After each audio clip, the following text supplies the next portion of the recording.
The McConaissance. The brief period in Matthew McConaughey's career where he completely reinvented himself, doing a full 180 from the rom-coms that defined his previous decade. With groundbreaking performances in Dallas Buyers Club, Interstellar, and True Detective all within 2 years, it taught us a valuable lesson: never underestimate what an actor is truly capable of. But McConaughey's sudden career change didn't just impress us, it gave everyone whiplash. How did an actor at the top of the rom-com world risk everything by stepping away from such lucrative roles? And why, after achieving one of Hollywood's greatest comebacks, did this golden period fizzle out so quickly? That's what we're exploring today. What led McConaughey to even attempt this transformation? How did he execute it so flawlessly? And what happened after the McConaissance ended? This period isn't just a contender for one of the best runs in Hollywood this century, it's also one of the most fascinating. This is the story of an actor who just decided to reinvent himself. This is Matthew McConaughey. When most people think of the McConaissance, they focus on the 2013 to 14 period of Matthew McConaughey's career, highlighted by his Oscar win and what many consider one of the greatest TV performances of all time. But in truth, this transformation began a few years earlier, in 2011, where McConaughey quietly built a catalog of standout performances in critically acclaimed films. Christopher Nolan even dismissed the term McConaissance entirely, famously saying it was simply the rest of us catching up with what he's been doing. And there's some truth to that, because before his typecasting as a rom-com lead, McConaughey had already shown moments of greatness, especially in the 1990s. The 90s were a time of exploration for McConaughey as he worked hard to break into Hollywood. Born in Uvalde, Texas in 1969, McConaughey grew up with dreams of becoming a lawyer. He attended the University of Texas at Austin to study radio, television, film, with plans to enter law school after graduating in 1993. But fate had other plans. While still a student, McConaughey met Dazed and Confused casting director Don Phillips at a bar, a chance encounter that changed the course of his life. This was his biggest role yet, bigger than the few commercials he did before and his guy number 2 role in My Boyfriend's Back. Originally cast for a minor role in Richard Linklater's coming-of-age film, McConaughey impressed everyone on set, transforming the small part of Wooderson into the film's most memorable character. You just gotta keep living, man.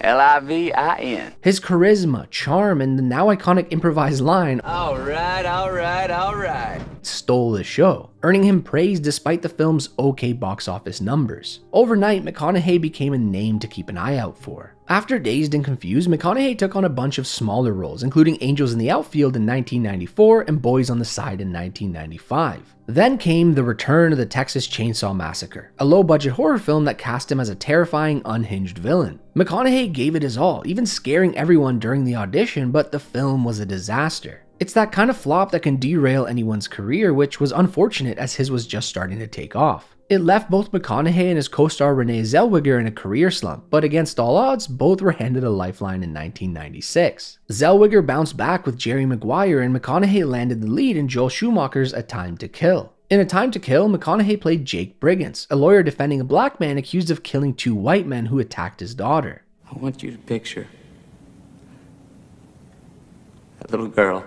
The film was a box office hit and a fan favorite, with McConaughey's sensitive, emotionally charged performance earning him the MTV's Best Breakthrough Performance Award. Suddenly, McConaughey wasn't just a charming supporting actor, he had potential to be Hollywood's next leading man. The late 90s saw McConaughey experimenting with a wide range of roles, from a small role in the 1996 neo-western Lone Star, to the lead in the 1997 sci-fi film Contact alongside Jodie Foster, to even a supporting role in Steven Spielberg's historical epic Amistad that same year. These films showed us his versatility, but despite critical praise across all of them, none were major box office hits. McConaughey was building a strong reputation as an actor, but his ability to select projects, a crucial skill for longevity in Hollywood, was about to be tested. The end of the 90s brought 2 major missteps: Linklater's Newton Boys and The Truman Show knockoff Ed TV. Both films flopped, ruining his momentum. And to make matters worse, in 1999, McConaughey was arrested in Austin for possession of marijuana. The infamous police report described him playing the bongos naked while his friend clapped along. I don't think this helped his career too much. When the 2000s arrived, McConaughey rebounded with some early successes, including the submarine thriller U-571 and the psychological horror film Frailty. But it was The Wedding Planner in 2001 that truly changed his career trajectory. Starring opposite Jennifer Lopez, the rom-com was a box office hit despite poor reviews. From there, McConaughey leaned fully into the genre, becoming Hollywood's go-to leading man for rom-coms. How to Lose a Guy in 10 Days, Failure to Launch, Fool's Gold, and The Ghost of Girlfriend's Past, each following the same formula. charming leads, lighthearted plot, and big box office returns. Critics may have grown, but audiences couldn't get enough, and McConaughey's paycheck grew with every film. By 2005, he was named People magazine's sexiest man alive, cementing his image as the ultimate rom-com star. But while these films made him a household name, McConaughey was starting to feel trapped in what can be described as a golden cage. The rom-coms were lucrative, but creatively, they left him unfulfilled. At some point, McConaughey realized that his career was at a crossroads. If he stayed on the rom-com path, he risked limiting his longevity in Hollywood. But stepping away from guaranteed paydays for smaller dramatic roles was even riskier. He needed to make a decision that could change his life.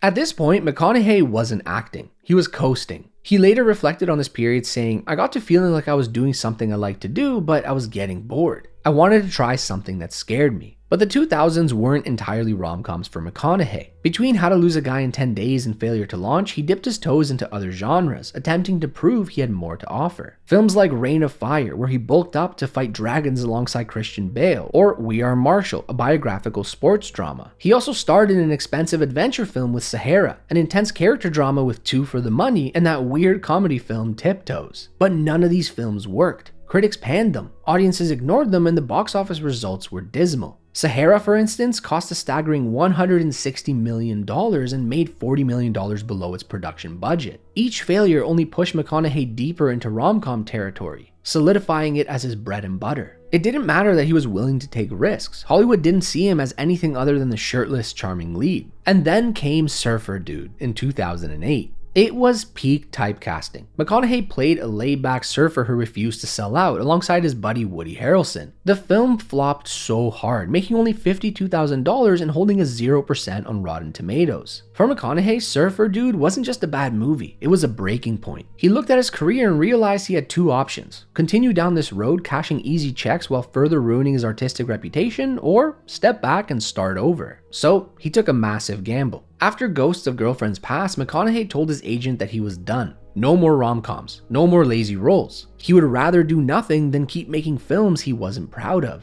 Hollywood, however, didn't exactly roll out the red carpet for his bold decision. McConaughey later revealed that he turned down a $14.5 million offer for another rom-com, a crazy amount to leave on the table. He explained his reasoning simply, "If I couldn't do what I wanted, I wasn't going to do what I didn't, no matter the price." It was a nerve-wracking time. For 8 months, his phone stayed silent. No scripts, no roles, nothing. He believed Hollywood no longer needed him. At a year and a half, still nothing. He was forced to keep reminding himself why he'd made this choice in the first place, clinging to the belief that he could reinvent himself. But finally, after 2 years, a script arrived. It was Killer Joe, a dark, gritty crime film to be directed by William Friedkin. Suddenly, McConaughey went from a forgotten rom-com lead to an intriguing new idea for some of Hollywood's boldest directors. The tide was about to turn, and the busiest, most exciting era of McConaughey's career was about to begin. The McConaissance, a self-coined term by Matthew McConaughey himself, refers to the insane period from 2011 to 2014 when he completely redefined his career. This run is often considered one of the greatest modern comebacks in Hollywood. You could say it started with the Lincoln Lawyer and ended with the Lincoln commercials. An era where McConaughey was no longer leaning in all those rom-com posters. Instead, he was leaning into complex, dynamic characters that demanded his full attention. What makes this period so fascinating is how deliberate it was. McConaughey wasn't stumbling into these roles, he was choosing them. After 2 years of silence, he was now on fire, grabbing roles across genres, working with acclaimed directors, and pouring himself into his characters. And if 2011 was any indicator, he was just getting started. McConaughey kicked things off with The Lincoln Lawyer, where he played Mick Haller, a slick defense attorney who runs his practice out of the back of a Lincoln town car. Interestingly, it was a small comedic role in Tropic Thunder that caught the attention of Michael Connelly, the author of the book the film was based on. Connelly thought McConaughey's effortless charm would be perfect for Haller, and he wasn't wrong. The film performed well at the box office and won solid reviews, with critics singling out McConaughey for a performance that was both charming and layered. Listen, Harold, I looked on the list of people I trust. You're not on it. He made Haller feel real. It was the head-turning performance he needed to signal his return to serious acting. But one good role could be written off as a fluke. And then Bernie came along. In his second 2011 film, McConaughey reunited with Richard Linklater for the dark comedy Bernie. This time he played Danny Buck, a district attorney hellbent on convicting the titular character played by Jack Black. While it was a supporting role, McConaughey made every second count, turning Danny Buck into an amusing, scene-stealing presence. Critics loved him, and the performance even earned him nominations from a handful of film critic circles. More importantly, it showed he could thrive in a smaller, character-driven story, very different from the big-budget rom-coms in the past. But it was Killer Joe, his final 2011 film, that truly cemented his reinvention. Directed by William Friedkin, Killer Joe was dark, violent, and unsettling, a crime thriller about a sadistic hitman with a twisted charm. When McConaughey first read the script, he was so disturbed that he apparently threw it in the trash and told his agent he felt like taking a shower with a wire brush. His agent convinced him to reconsider, and thank goodness for that, because this was the performance that made critics sit up and pay attention. McConaughey played Joe Cooper with chilling precision, balancing quiet menace with magnetic charisma. He fully committed to the darkness of the role, surprising critics who had only seen him as a rom-com lead. Many called it his career best performance, a phrase that would become a recurring theme in this era.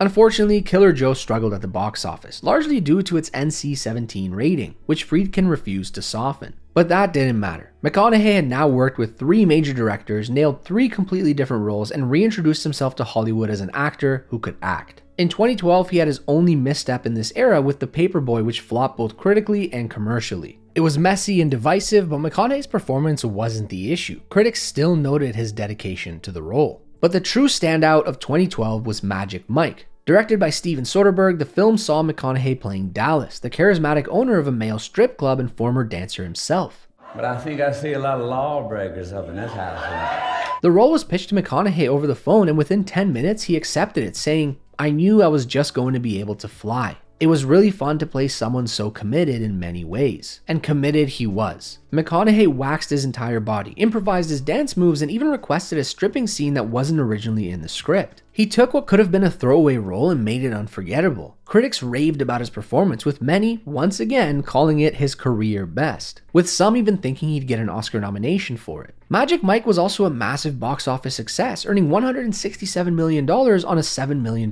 budget. It was the kind of mainstream success that brought his career turnaround to the general public's attention. He followed this up with Mud, a smaller, quieter role that showed yet another side of McConaughey. Playing the titular character Mud, a fugitive hiding on an island in the Mississippi River, McConaughey delivered a performance full of vulnerability, charm, and quiet strength. The film was loved by critics and performed well relative to its budget, proving McConaughey's ability to anchor character-driven indie films. And critics passed the career best torch to this performance. At this point, it was clear. McConaughey was constantly one-upping himself. Each role showed more range, more depth, and more confidence. He was in complete control of his craft, thriving in smaller films where he had the freedom to build rich, complex characters. It was all building towards something bigger, and he wasn't just reinventing himself, he was mastering himself. And as 2013 approached, McConaughey was about to reach the peak of the McConaissance.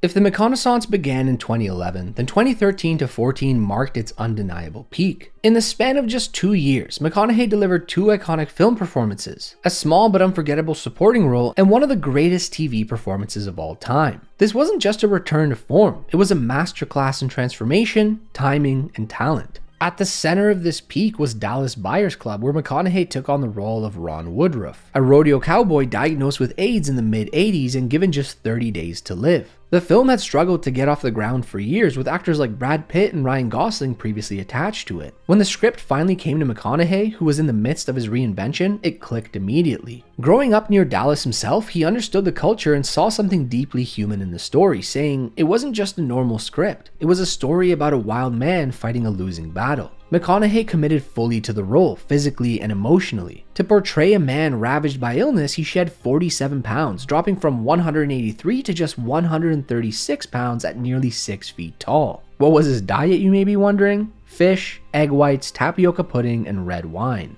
But beyond the physical transformation, it was McConaughey's acting that left audiences stunned. He brought his signature charisma into the performance, but layered it with vulnerability, desperation, and grit. Critics were floored, with many now calling this his career-defining performance. I'm dying. You telling me to go get a hug? The film itself, made on a small budget of $5 million, became a critical and commercial success, grossing over $55 million worldwide. And on March 2nd, 2014, McConaughey capped his achievement with a Best Actor Oscar, delivering his now iconic acceptance speech where he thanked God, his family, and ended it with All right.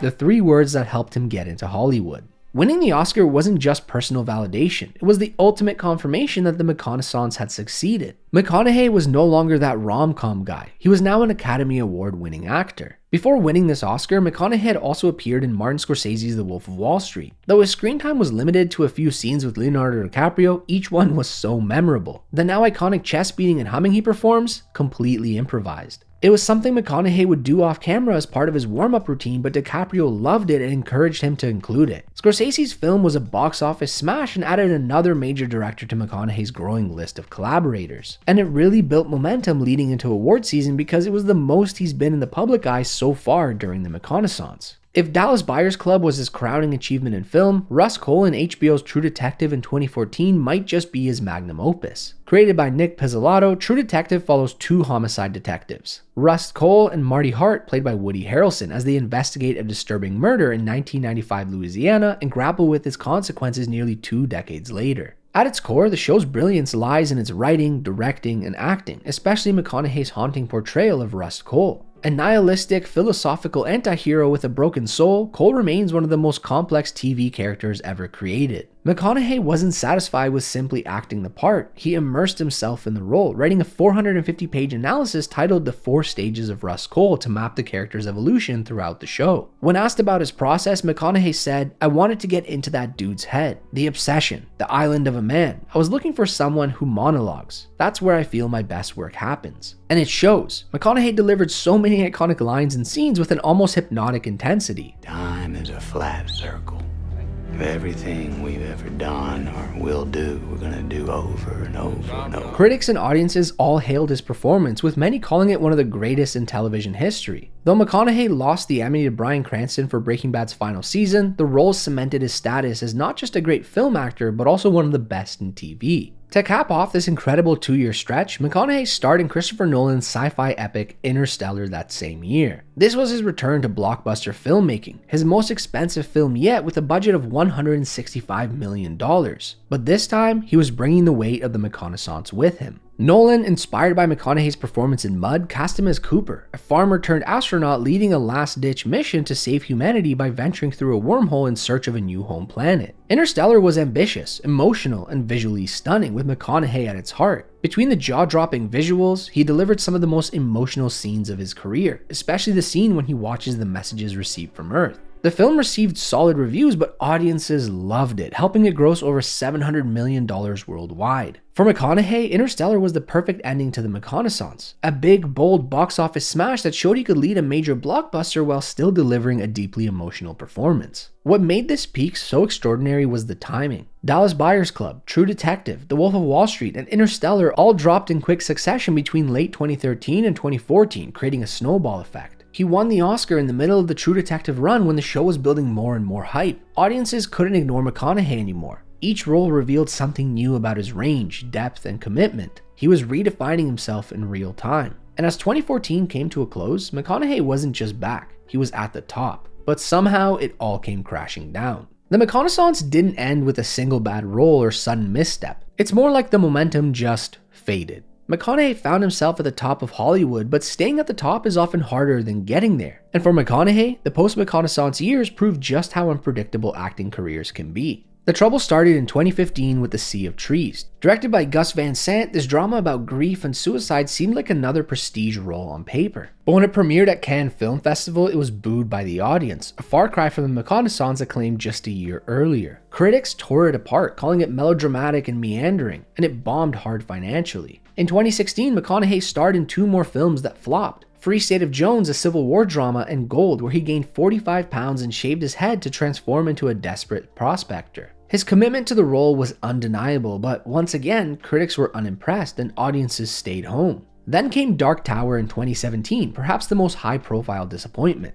McConaughey starred as the Man in Black in what was supposed to be the first entry in a massive multi-year franchise. Instead, the movie was critically panned for its incoherent plot and lackluster execution, with some critics singling out McConaughey for an uncharacteristically flat performance. The franchise was, to no one's surprise, cancelled. By 2019, things weren't improving. Serenity, a bizarre thriller co-starring Anne Hathaway, also did terribly. McConaughey followed it with The Beach Bum, where he played a perma-stoned poet named Moondog. While the film reviewed slightly better and it was clear McConaughey was having fun with the role, the box office numbers just weren't there. The only films that worked for him in this part of his career were animated films, with a small role in Kubo and the Two Strings and the lead in the two Sing films, and a supporting role in Guy Ritchie's The Gentleman. So what happened? Well, part of the McConaissance magic was timing and project selection. McConaughey's late 2000 break gave him clarity, but it also gave him luck. Perfect roles landed on his desk at the perfect time, building a streak that felt unstoppable. Post 2014, that luck ran out.